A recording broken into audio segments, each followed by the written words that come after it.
I'm here to talk about building your app on Cloudflare. I'm an app dev. If you're not an app dev, I'm sure you build apps or things for clients, and this will apply to you too. I'm not sponsored by Cloudflare. I'm just a big fan. And you got to pick 3 things with them. It's good, fast, or cheap. I have a confession to make. So I kind of stole the talk title from someone else. This is Brendan, who works at Cloudflare, and I thought it was quite funny as a talk title. Also, thank you for getting lunch early, because I was hangry, so thanks for waiting around for that. So, I'm a solo engineer, right? I do everything myself. I do the support, the demo calls, the dev. I'm a developer by background. And I need quite a few things, right, when I'm building my app. I need something that's going to scale. You can see my live traffic. This is for end of June, July.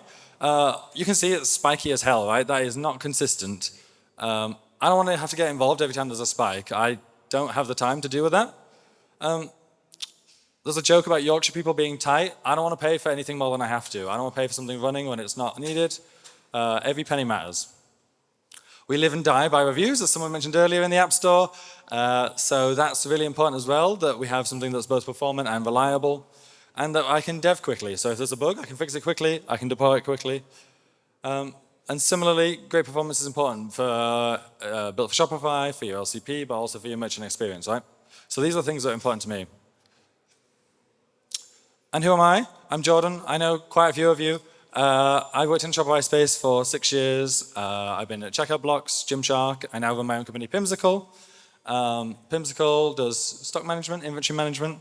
I've got staff discounts, all of the dull behind-the-scenes stuff that people really have to do day to day, but are not fun, is where I specialize in. So if anyone wants to talk about any of that and stock management, then come chat, because I'm all about that. And point of sale, so everything on Shopify point of sale. My apps are built for Shopify, and I'm a Build Award winner from last year. So a couple of questions for the audience. I'm an audience participation person when doing a talk. So who cares about their app being good? Great. Who cares about being fast and performant? Nice. And what about cheap? Okay, great. So I'm preaching to the crowd. This is wonderful. Oh, and one more thing. Who likes their current hosting bill from their cloud provider or whatever you run your app on? Who enjoys paying that every month? I had the quotes in their last talk, hundreds of dollars a month. What about if it could be free? Or maybe even just $5 a month? Well, that's where Cloudflare comes in. So I host my app on Cloudflare. I pay $5 a month. All that traffic you saw on the previous graph, all $5 a month. And they have an incredible free tier, so you could even do it for free, 100,000 requests a day for free. And paid starts at $5 a month. That gives you 10 million requests per month. And I don't think there's a lot of apps out there doing more than 10 million requests, API requests a month. So you could do all that for $5, right? My Coke last night was $2.50. So it's incredible value. They do this because Cloudflare, if you don't know, it started off as a denial of service provider, so they have to have a lot of compute ready to handle those kind of attacks. And they therefore offer this dev platform on that spare compute, because most of the time they're not handling an enormous denial of service attack, and that's how they make it affordable. Their platform has expanded rapidly over the last couple of years. So it started out with Workers, so website hosting and serverless development. They've now got R2, which is blob storage. If you're familiar with AWS, it's S3 compatible, which is very confusing. There's D1, which is their SQLite database, which is serverless as well. They've got queues for asynchronous processing, workflows, which are multi-step processes that you need to be reliable, durable objects, which let you do like WebSockets and coordinate multiple clients, I think multiplayer games, that kind of stuff. There's key value, obviously, for like caching and that kind of information. And they've recently launched AI as well, because, you know, I can't not mention AI in a .dev week. There you can run machine learning models, all powered serverlessly. So again, you're not paying for it being open 24/7. And it's got a lot of capabilities now. So Workers is what the entire Cloudflare platform is built on. They are speedy serverless compute. So think of them, if you're using another cloud platform like Lambda, they're serverless workers that run inside of the V8 engine. So there is no cold start times. They are incredibly fast, because the same thing that happens when you open a new tab in your browser is the same thing that powers a Cloudflare worker. So they're incredibly fast to run and execute, and so it keeps everything incredibly rapid. Not only that, but they're isolated. So if anyone's seen that ChatGPT recently hacked Codex, that can't happen in this because they're all isolated and they will die as soon as the process is finished. So again, nothing can escape.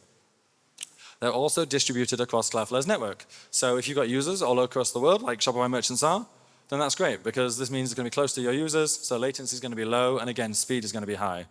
And this is an example of one of my other apps, Staff Discounts. You can see it's connected to a database, workflows, queues, and a bucket. A little bit of code. So yeah, they're serverless. They can process HTTP requests, queue messages on a schedule. You can support hosting static assets. So if you've got something static and you want to host it for free, you can do that. If you've got video assets, images, you want to host them for free and get them great performance, you can do it on Cloudflare. You can do client-side rendered apps, and you can also do server-side rendered apps. Here's a really basic example, right? We're taking a URL. If it's the API call, we return some data from a JS file. Otherwise, we just return some HTML. But you can support frameworks on here. You can build out complex apps. You can build out incredible multi-worker apps as well. So there's a lot there that you can compose together. And OK, so I've been hyping it up. But it isn't always great, right? So the free plan is limited to 10 milliseconds of active CPU time, which sounds like not a lot, but it's active, right? So if you're calling another API, you're not limited by how long the API takes to respond. It's only while your worker is doing some code. The paid plan is obviously higher, so I'd always recommend that if you're going to roll it to production. There are a couple of limits on the APIs you can use. It only supports JavaScript and TypeScript, so there are some Node.js limitations. It's about 90% coverage, so you're pretty much fine. You can also use Python and Rust, but you have to compile them to WebAssembly, so you can do anything in WebAssembly, but if you're using other languages, it's something to watch out for. They have observability, so they've got their own logging and monitoring platform, as you would expect from a cloud provider now. And you can configure it by a TOML file, so similar to Shopify's app TOML file. You can configure the way they work and where they run in the world, and you can deploy it with one command. Here's a super simple example. So you can see on the side of the screen, there's an example of how to deploy a single-page application in 8 lines. And that's all you need. You deploy, Wrangler deploy, and that will be live on Cloudflare's global network immediately. No Terraform to set up, no complicated provider steps, like a couple of commands and you're going. You can see there's a more complicated example at the bottom where I'm binding my API. I'm turning observability on, so I want logs. I just turn it on with a Boolean flag, true, false. And I'm connecting it to my database. Again, no database passwords to share around. Nothing to remember, keeping password storage. It's all just there in the TOML file. So we've got an API, we're hosting a website, but we're going to need to store some data, right? So this is where D1 comes in. This is their SQLite serverless database. Again, included in that $5 a month. And that's a database that's serverless. So it's managed. There's no cold starts or spin-up times. It uses SQLite semantics. So if you're familiar with SQL databases, then you're all good. It's got disaster recovery, so timestamping and rollbacks. It's got max size of 10 gig, which is something to watch out for if you're storing a lot of data on your side. But you don't pay for when it's not running. So if your app is quiet over the evening, or you're not using it, or your merchants only use it during a certain period of time, then you're not paying for it while it's not running, which is great, because again, cost matters. And this is how you can create one. You can very quickly create it with one command. You can then apply some migrations to it, some SQL migrations, and then you execute queries against it like you would any other SQL database. It's as simple as that. Speaking of migrations, what do they look like? Well, this, just standard SQL interface. Nothing new to learn, no weird Cloudflare-specific things.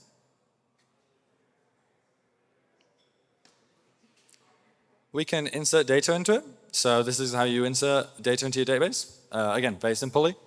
We'll prepare a SQL command. We'll run it with the parameters that we want, and then we'll return if there's an error. Couldn't be simpler. Again, you can also use ORMs that work with this as well, if you prefer that. And again, selecting data out. Really simple SQL command. There's nothing new here, nothing weird, nothing bespokely Cloudflare. It's all just fairly straightforward SQL stuff. OK, so we've got an API. We've got some data. But we need to run some background jobs. This actually price just changed. And I was a bit worried about that, because I was like, oh, pricing's going up. This is not great. But yeah, it turned out that the price increase was 79 cents for me. So I'm going to be I should change the stock to $6. And that's 400,000 workflow steps that I'm running every month for 79 cents, which is pretty wild to me, right? How the hell does that work? The workflows are great for anything background jobs. So if you're thinking like if you're running cron jobs against Shopify, if you want to schedule something up, so like onboarding emails, this is where the workflows come in. You can build applications and logic that runs over minutes, hours, days, even years, I think. It automatically retries each step. So if Shopify is down for a moment, a blip of outage is not going to fail your entire process. It will back off and retry, and you can control how that works. It persists the state, so you can see how stuff's going on as you get through your workflow. And it's defined in JavaScript as just a simple JavaScript class. And I'll show you an example of that in a moment. This is how you can create it. So you, again, just create a new class like you would in JavaScript. You can get its status out, so if it's running, errored, or waiting. And you can always grab it back out if you need to get the results or any more data out of it. It's pretty simple. Each step in a workflow can be up to 15 minutes. So again, you've got lots of processing time there because that's active CPU time again. So if you're calling an API, that doesn't count towards your limits, which is really great because Shopify's APIs can sometimes take a little time. So here's an example. I'm sure that looks absolutely terrible on this screen. This is a real example from my app. This is my onboarding email. And so we'll kind of break it down because I'm sure it's pretty invisible at the back. So first we define the workflow. It's a JavaScript class, so we extend Cloudflare's workflow entry point with whatever workflow we want to create. That then has this special run function, which takes the event that triggered it, and then some steps. So the first thing we're going to do is we are going to grab the email and store ID that we triggered the workflow with. We're going to wait 2 minutes, right? Because you don't want to send an onboarding email as soon as someone's got into the app. You want to wait a little bit, see if they get going. And then we're going to send an email. So they're going to get a welcome email after 2 minutes to be like, here's how to get started. We then have a bit more complicated one. So after that, we then wait another day. So see if they're using it, see what's going on. You can see then we have like this next method, which is the getting started email. So we check that if they haven't done anything on that first day, then we send them a little nudge to make sure they're okay and see how they're getting on. Pretty straightforward. And you can also control the retries here. So if you've got a flaky API that you're dealing with, like if anyone's dealt with an ERP API, those things can go down for quite a while. You can you can control your retries and how you want to handle that and when you want to retry that logic. And again, you can see this works. It returns a true or false. And then later on in the process, we wait another 5 days and we'll see if they've uninstalled and send an uninstalled email if we need to. All my logic for my whole onboarding process is in one JavaScript class, in one file. I don't have to coordinate any external services. I don't have to think about where else something lives or what emails look like. It's all just done inside the single file. And of course, that was a lot of code and looks pretty ugly. But this is what it actually looks like. So you can see here each individual step on the far side. The name of the step, so the sleep, the welcome email, the sleep again. And again, you don't have to worry about any of that. You can just say wait for however long you want, and it will. And it doesn't charge you while it's waiting. So you only pay for each step and when your compute's active. So it saves you, again, a lot of time, a lot of money. And we kind of covered some of the key building blocks for what an app looks like. So I'm going to show you what my app actually looks like. And hopefully I've highlighted some of the powerful things you can do with Cloudflare for really very little money. This is actually what my app looks like. So the client, the iframe inside Shopify, calls my API, which is on workers. That then is connected to a database, which is where I store some of the store information and scan information. I do stock takes, so there's lots of scan data. I coordinate some stuff using WebSockets to send live updates back to point of sale because that's a really nice way to give feedback. And there's a couple of external services, right, for sending emails. And that's as complicated as my application is, and doing all of that, again, for $5. So you can do quite a lot very simply with Cloudflare, but they also have a whole heap of other stuff. This is all of their stuff. This is an example architecture from their thing. So they have, obviously, Cloudflare from DDoS protection, web application firewall to protect your app from any attacks. You've got bot management. If you don't want your website being scraped by AI agents, you can just turn that on in Cloudflare and it will just block them all. You don't have to worry about any of that. And then, yeah, you can see it extends. You've got blob storage for storing images and videos. You've got streaming. You've got key value caches. You've got, obviously, AI applications and analytics as well. So there's a whole heap you can do there, and a lot of this is included in that $5 plan. So after that, quick question. Who's going to give it a go? So a little anecdote. Charlie over here, give us a wave. Was telling me the other day, I met him at a conference back in London and told him how much it cost me to host my app. And I think in shock was a slight, yeah. And he recently built an app in a day, 2 days, and submitted it to the App Store, all on Cloudflare, costing no money. And it's now going to go live. It's live already. Amazing. It's already live in 2 days. And that's the kind of thing you can do with Cloudflare. Like, it's pretty incredible. So yeah, thank you.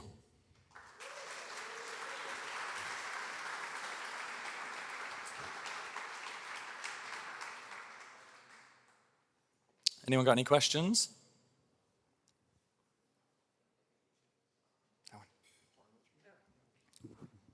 Taylor's really getting his steps in today. Nigel's hiding. Question? Jordan. Thank you for explaining everything. I'm wondering if you at all are worried about vendor lock-in.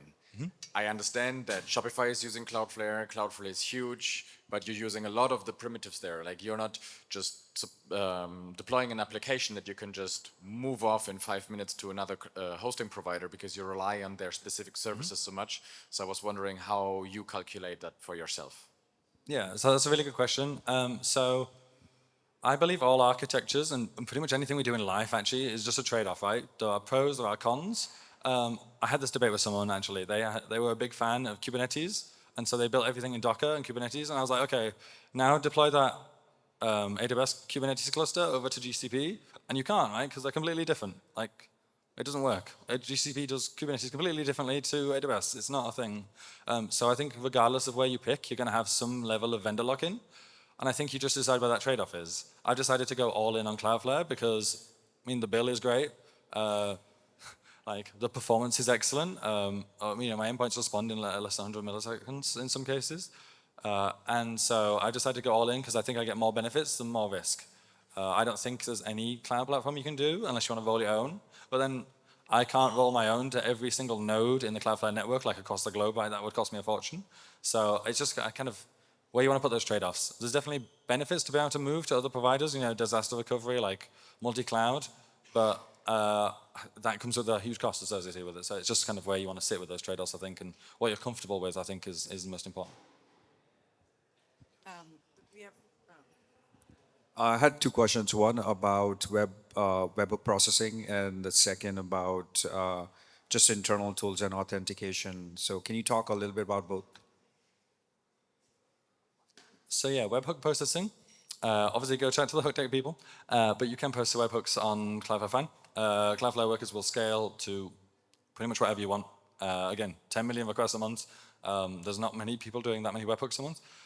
So you could do it all through that if you wanted to. I'd probably drop it onto a queue first and then process it off the back of the queue just so you have control over it. But again, you could use something like Hodeck for that.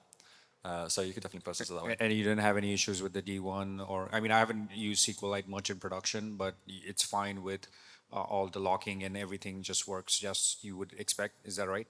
Yeah, I've had no. There was 1 week where D1 did have a bit of an issue, like not an outage, but it was slow to respond. They resolved that. Every cloud has a bit of an outage, right? Like we kind of have to accept that. But I had no issues with it now. But I don't really process that many webhooks. I do like synchronous calls because people are stock taking on my app, so they're scanning individually. So I do a lot of synchronous calls to store that. But the only thing to be aware of and that I'm most concerned about with it as a product is the 10 gig limit. Because if you're storing a lot of data, then you get to that 10 gig limit pretty quick. So yeah. What was the second question? The second question was more on in terms of like internal tools. I think what we are thinking of building is internal tools over that D1.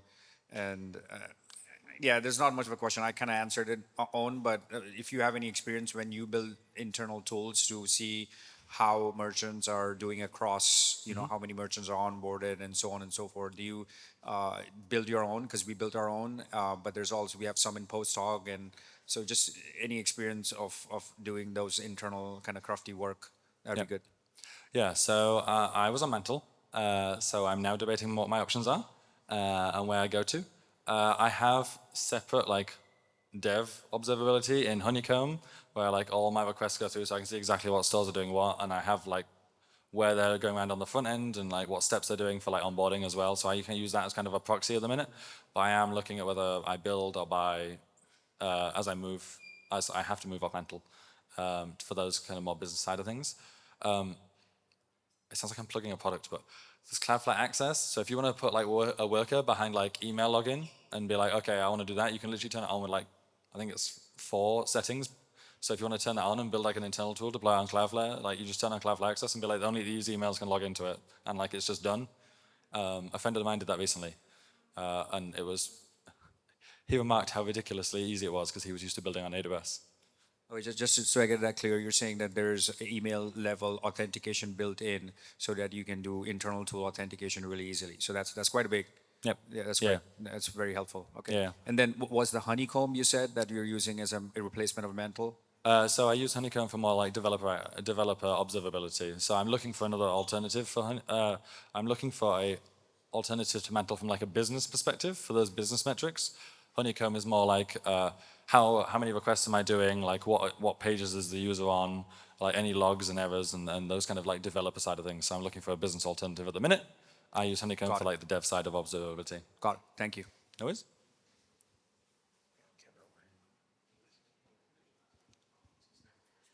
Circling back to the 10 gigabyte D1 limit, have you managed to come by with that for your production app? And if not, what avenues did you use to like shout that? I mean, I think durable objects have built-in SQLite or something. Yeah, so I've archived a lot of data off into blob storage because I got to 6 gig limit and basically got really nervous. I was in Italy on holiday and I looked one day and I was like, oh my God, I'm at 6 gig.